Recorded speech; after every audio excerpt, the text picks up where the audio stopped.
Welcome to another NEBA Spotlight. Today, I'm very happy to introduce you to Rosalind. Rosalind, tell us about you. Tell us about your business. Great. Thank you so much, Greg. Well, my name is Rosalind Gonzalez. A lot of folks know me as Rosie. So I'm an independent Medicare plan specialist, and I'm going to go a little bit more into Medicare, making Medicare easy and taking the mystery out of that, so to speak. So let's jump into it. So before I go into all the good stuff, we're going to talk a little bit about myself, since not a lot of people know me here. I'm a graduate of University of Massachusetts, Dartmouth. I had gone there originally for nursing, but ended up with a Spanish and psychology degree.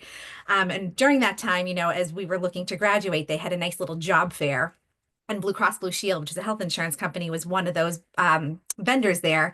So that's how I ended up in insurance. So that was 24 years ago, and I've been doing this ever since. I'm currently licensed to sell in over 35 states.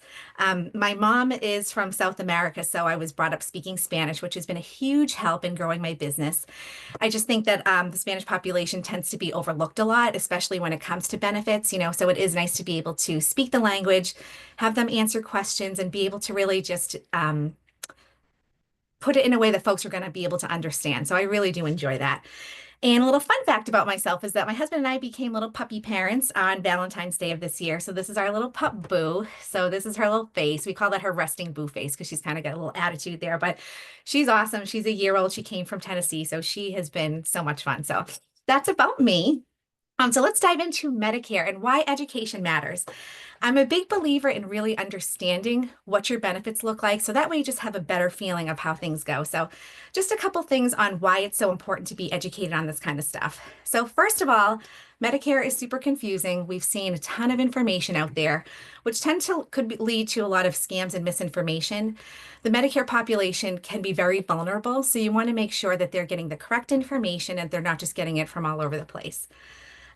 When choosing whether it's health insurance or any type of insurance, if you don't know what you're getting into, you could be overpaying for things. Your prescriptions may not be covered if you're not sure where to look. And that sometimes, if you're still working, a lot of us, are working past 65, we can't quite retire like we'd like to. Is it cheaper to stay on your company's insurance or is it cheaper to go over Medicare? So really all these kind of factors go into what Medicare is, how to help understand it. But the bottom line is that the more information you have, the more empowered you're going to feel when moving forward with a decision on Medicare. So big question that I tend to get from folks is, okay, when can I sign up for Medicare? And this screenshot really just gives you an idea of there's a 7-month rolling window for when you can be able to enroll in benefits. So if you're about to turn 65, so let's say, for example, I'm turning 65 in July. That means with this 7-month window, I could enroll in April, May, or June. July, obviously, I can be able to do that. Now, if you're a person that just puts things off, you just didn't get around to it, they give you 3 months after the fact to enroll that with no penalty. So you have 7-month window to be able to enroll. So if you know folks that are about to turn 65 or just turned 65 and just haven't gotten around to it, these are great referrals for me. So 65 is really that magic number that we're looking at. So how can I help? I'm going to give you guys a couple of scenarios and clients that I've helped over the past couple of years. So the first one is a colleague of mine that lives up in Gloucester. And during open enrollment, she had asked me, she's like, Rosie, can you please come sit with my husband and myself because we think we're overpaying for something. So I had asked them to give me a list of their doctors and prescriptions because that way I can do a little bit more research to see which plans are going to be the best fit for them. So as it turns out, they actually were paying for something that they really didn't need. These folks were pretty healthy. They weren't going to the doctors a lot. The husband was taking prescriptions and he was paying over $450 a month for prescriptions. Each of their plans for what they were paying for was $4,500 a year. So it's still a good amount of money. So what we were able to do is put them in what they call an advantage plan. So for them, there was premium free, so they didn't have to pay anything for that piece. The gentleman's prescription that used to be $450 a month went down to $2.50 when they went to a CVS. So the only thing that they were paying for was their Medicare Part B, which was $185 a month. So we were able to save them close to $9,000 for the whole entire family, which is great because that way they can, travel more, whatever they need to do at that point. They work with their financial planner to figure out that piece. I can be able to save them money on this end. So that was one case where we were able to save a little bit of money for them. The second scenario I have is a gal whose dad moved from one part of the state to another, and she is responsible for taking care of him, making sure that he's been put into assisted living. But she also has a young family too. So she's part of that sandwich generation where you have the older parents that you're taking care of. And Nikki knows she's definitely dealt with that aspect. And then you also have they're taking care of kids. Her kids were still in middle school. So she's being the chauffeur, driving them everywhere. And she really didn't have the time to allocate to really look into see what benefits they could do. So what we were able to do is figure out a couple of options for the dad because he was on a ton of prescriptions. So we did some research, seeing to figure out what it could be, and we could really just go from there.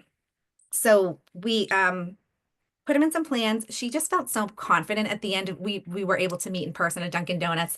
And at the end of everything, like what I love is that, her shoulders just kind of relax, and it was that sigh of relief, kind of like we had done um, with Sharon in our one-to-one, where you just kind of breathe that little sigh of relief. So she was able to get her dad the coverage that he needed and could just be able to have that confidence in going forward. And the third scenario is I'm working with a couple of couples right now who are in that Medicare age. They're about 65. They're not quite able to retire, and they're wondering, okay, do I stay on my company's health insurance or do I move over to Medicare? So this is where we really just dig down deep to see what they're paying for with their work. Are they paying for medical insurance? Are they paying for dental? Are they paying for vision? There's all these out-of-pocket costs that people don't necessarily think about when it comes to benefits. So I really just figure out what they're paying for and what plans we may be able to get them. It may be cheaper to stay on their health, on their company's plan, but we won't know until we actually go into it. The nice thing about what I do is that I don't charge for these services. I get paid by the insurance company. So it's all free, all complimentary. I love to help folks.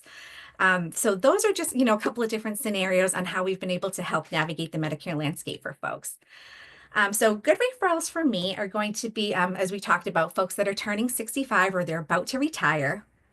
Any adult children that are helping their aging parents are huge. So maybe folks like in their 40s, 50s, because a lot of the times they have older parents that are going through this. The third would be any HR professionals or small business owners. So a lot of the times when you're wearing these hats, a lot of the times you have a lot of different hats that you're wearing. They don't know anything about Medicare. They just know that they need to be enrolled with their coverage. And then what happens? They just kind of say, go to the website, go talk to somebody at Social Security. And for a lot of people that aren't really savvy with computers or just don't know where to start, it can be that kind of analysis paralysis where you just don't know like how to get going. So I can be able to help guide them in the right direction. And then finally, financial advisors, CPAs, and estate planning attorneys, we're all chatting with the same type of folks. So these are great referrals and connections that we can be able to pass business to one another. So a couple of things to listen for in your day-to-day. If you hear these couple things is that, the big one is, man, I'm about to turn 65 and I have no idea about Medicare. It's like on that horizon, people just know that they need to do it. They start getting all those mailers and you just don't know what to do. Another could be, I think I'm paying too much for my Medicare plan. That happens a lot because people just tend to get put into something where they didn't do the research beforehand. So that's always something good to look at every year when your re-enrollment comes up. Another one could be my parents need help figuring out Medicare, especially if you're helping your aging folks. Like I said, my mom's an immigrant, so she does need a little bit more hand-holding when it comes to things. During her open enrollment this year, she was on different prescriptions. So had she stayed on the same Medicare plan, one of her scripts would have been 3 times the cost of what she was paying currently. So we had to really figure out which carrier was going to be the best fit for her and move her over.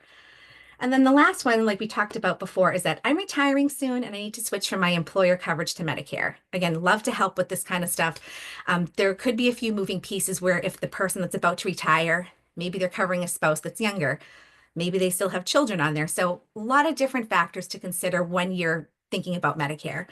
So if you hear any of these trigger words, all you have to say is, I know a Medicare expert who makes the process simple and stress-free. I'd be happy to connect you with Rosie. Next thing is, are you willing to take her call, email? If the answer is yes, the connection's made. So that would be really helpful. So just, this is my husband and I actually work with the Medicare space together. So this is Chris. And as you can see, there's no obligation to talk with us. We love to do this kind of thing. Our contact information is here. We're located in Massachusetts. And like I mentioned, I'm licensed all over the place, this bilingual as well. So thank you again so much for having me. I really appreciate the time. And I hope we have some one-to-one soon. Thank you so much. Rosie, thank you so much. We really appreciate this presentation. I learned so much in this 10 minutes. It went by so quick. So really great job. Thank you so much. We look forward to supporting you. Thank you.